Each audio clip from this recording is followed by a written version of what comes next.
Takk Halldór fyrir góða kynningu. Næstan á svið ætla ég að fá hann Ólaf Jóhannsson hjá Landsbréfum, forstöðumann hlutabréfasjóða þar. Bara rétt áður en hann kemur upp þá leið og hann hefur lokið máli sínu, bara strax þá munum við raunin bara ég og pallborðs aðilar koma bara upp og fá okkur sæti og byrja að rappa saman. En Ólafur, gjörðu svo vel.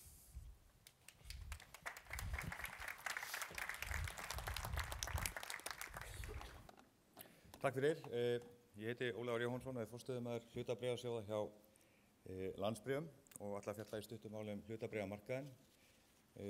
Að reyna að fjalla horfur á hlutabréfamarkaði 2017 á 15 mínútum er svolítið eins og alltaf hægelda lambalæri á 30 mínútum, en við skulum reyna. Fyrst er gott að byrja á því að skoða þróun á síðustu árum og hlutabréfamarkaðinn hefur gefið vel á síðustu 3 árum. Og hérna sjáum við OMX8 vísitölu kauphallar frá 2014.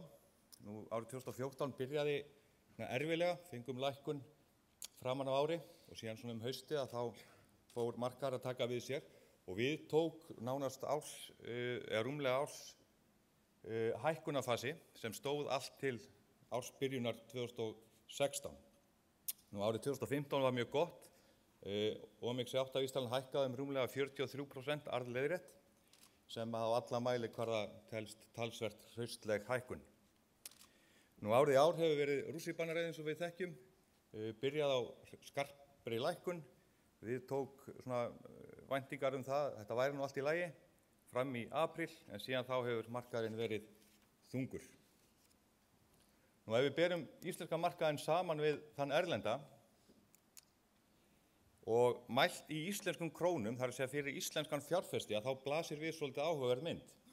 Hérna er sama tímabil og þá sjáum við að ef við teiknum saman OMX8 vísitölu kauphallar saman við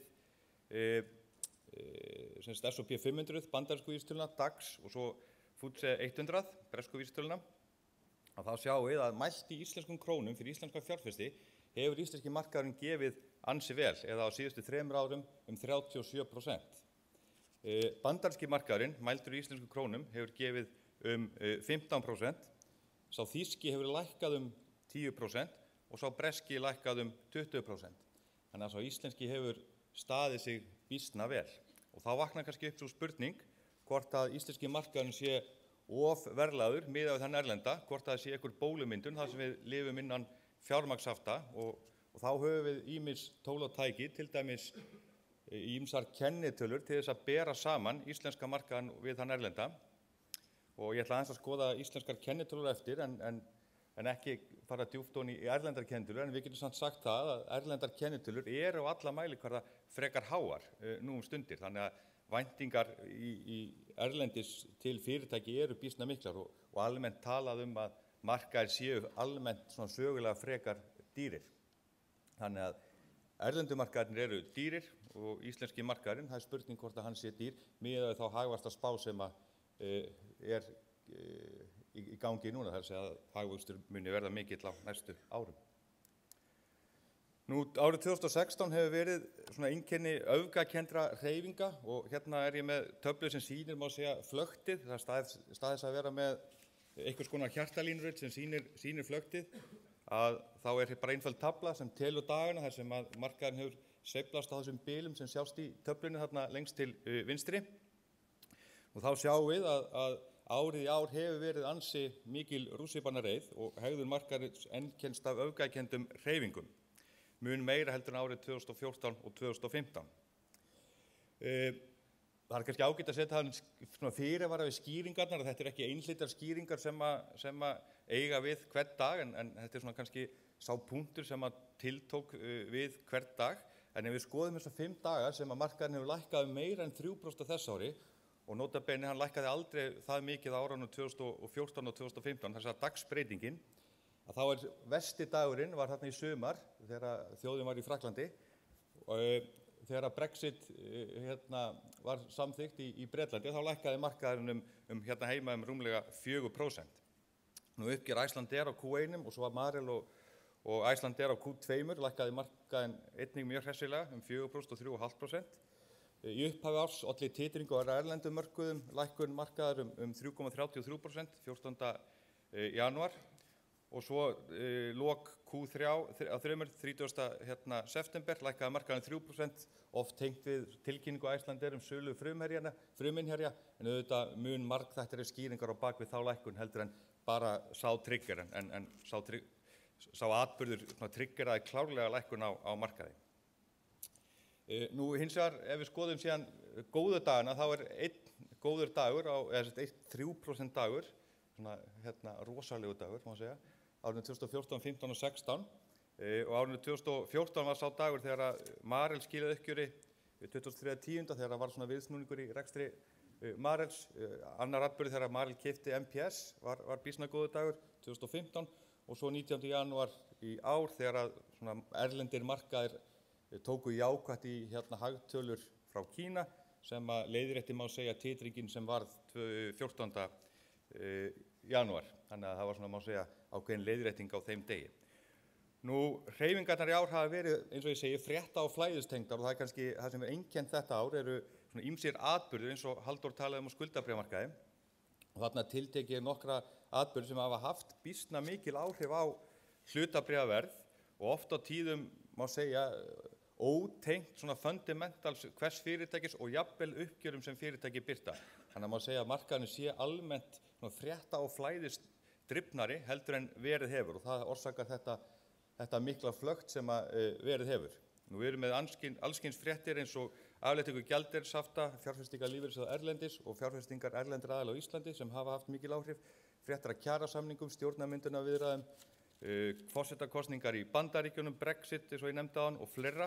Nú fréttir af hlutum eins og jarðhræringum í Kötlu og Bárðarbungu, umræður markaðsaðila hvort að skjálftar séu grunnir eða djúpir hafa verið til umræðu. Maður þarf að vera með skilgreiningar á kvikuhólum og fleira á hreinu þegar maður starfar á markaði. Nú verðþróun á erlendum mörkuðum hefur stundum haft áhrif. Síðan mjög athyglisvert að endurteknar eða síendurteknar fréttir af komu Costco hafa alltaf áhrif. Þannig ef að Fréttablaðið kemur með mynd af Costco, að Costco sé að opna, þá hefur það alltaf áhrif á hlutabréfamarkaði, eins og það sé nýfrétt. Og svo hefur þetta vaxtaákvörðun Seðlabanka Íslands áhrif á hlutabréfamarkaði og maður hefur stundum á tilfinninguna að vaxtaákvörðun Seðlabanka hafi meira áhrif á hlutabréf heldur en skuldabréf. En ég svo sem ekki gögn til að bakka það. Ef við horfum síðan fram til ársins 2017, þá kannski rímar okkar spá við það sem að Daniel setti fram hér áðan, að styrking krónunnar gagnvart helstu gjaldmiðlum mun halda áfram. Mikill hagvöxtur drifinn áfram einkaneyslu og fjárfestingu. Fyrirtækin eru sterk og munu halda áfram í að skila peningum til fjárfesta í formi arðgreiðslna, endurkaupa á bréfum og eða stækka með ytri vexti vegna þess að efnahagur flestra félaga mjög sterkur. Ég ger ekki ráð fyrir nýskráningu á árinu 2017, þannig að Skeljungur verður þá eina félagi sem að bætist við árinu 2017. Og byggt á þessu þá þetta spurning hvernig markaðurinn verðlagður núna. Það að segja, hvaða væntingar fjárfestar að gera miðað við þær upplýsingar sem við höfum í dag til ársins 2017.